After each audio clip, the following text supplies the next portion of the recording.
Well, look, my argument is if we have an argument on why the Second Amendment should be abolished, then that's the entire reason that we have the fucking Second Amendment in the first place. Right. We have the Second Amendment to protect us from the people that want to take away our Second Amendment right. Yep. I was reading something earlier, right after the school shooting happened, Zach, about the societies that disarm their citizens.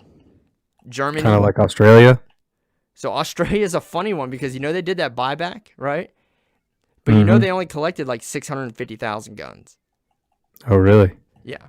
Which if you do the ratio, because they like their guns, they had a lot of guns beforehand. Mm-hmm. Well, I think it was like 47% of adults in the United States own a firearm. So if you took up 47% of the Australian population, it would be roughly 13 million people. So let's say 13 million firearms, and they collected 650,000. So just put that into perspective. It didn't fucking work. Well, no. I've read no. Hold on. It kind of did work because look at the situation they're in now. Yeah, but they're getting ready to be. It has not gotten to a point to where they're going to start using them. You know what I'm saying? Are you kidding me? They're starting to put people in camps. But they're still not at that point. I don't think. I don't know about that. I don't know if somebody came knocking on my door saying, "Hey, you need to come with us." The reason why they have guns is not the same reason why we have guns. The United States, I believe, is one of the only civilizations ever to gain our freedom the way that we did. Because not only did we pull away from England when England was the most powerful empire in the world, but we had a small fucking population of badasses that kicked their ass with firearms and told them to fucking leave. We did it through force. Like, we physically whooped England's ass with firearms, gained our freedom, and told them to leave, kicked them out. It's a whole different reason on why we have the right to bear arms as opposed to a country like Australia where... So you have to think about it. Both of us derived from England. We had people come here from England to avoid religious reasons, or they were prisoners or whatever. Australia was all prisoners. Australia was basically granted their freedom. There was just no purpose for England to even really have, you know what I mean? There was no reason for them to be down there. And when it comes to us, though, we're a new country. You had you had Spain here, you had France here. There was a lot of unused land. There's a lot of reason why England would want to be here. Australia is mainly a desert. And we fought for it, and we kicked them out.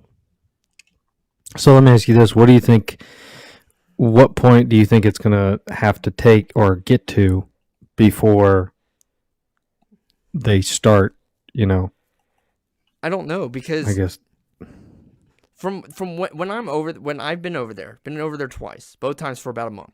Okay. Australia is an awesome place. I suggest everyone goes there. It's beautiful. The people there are awesome and very conservative people,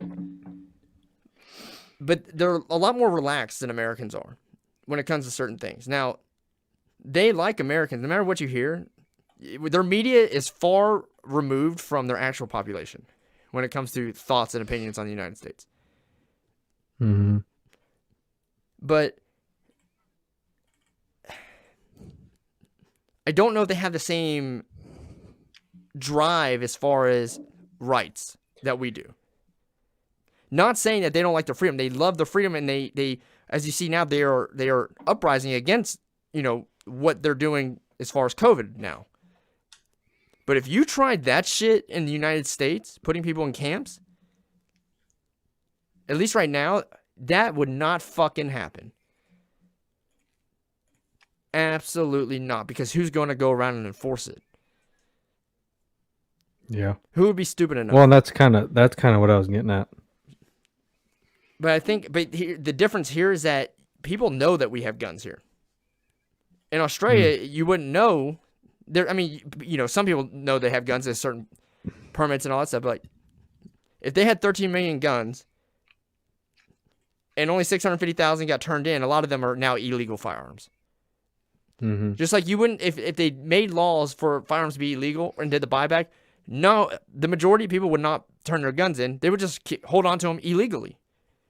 But you would see less people out shooting them and flaunting them around, right? It would just be unseen. And you'd have a lot of criminals in the United States at that point. But it's almost like if you impose that policy over here, knowing that we have guns and that we would not let you do that is a different approach than doing it in Australia, where you're assuming they don't have them. Yeah. Right? And, so it's just different. It's like picking up a venomous snake, knowing it's venomous, as opposed to picking up a non-venomous snake, knowing it's going to bite you. Mm-hmm. Right? It's like if a non-venomous snake bites me, it's whatever. It hurts, it bites, but I still take it and throw it away, or whatever, kill it, whatever. If a venomous snake, you pick that up and it bites you, you're fucked. That's kind of the difference between the United States and Australia when it comes to that, I think.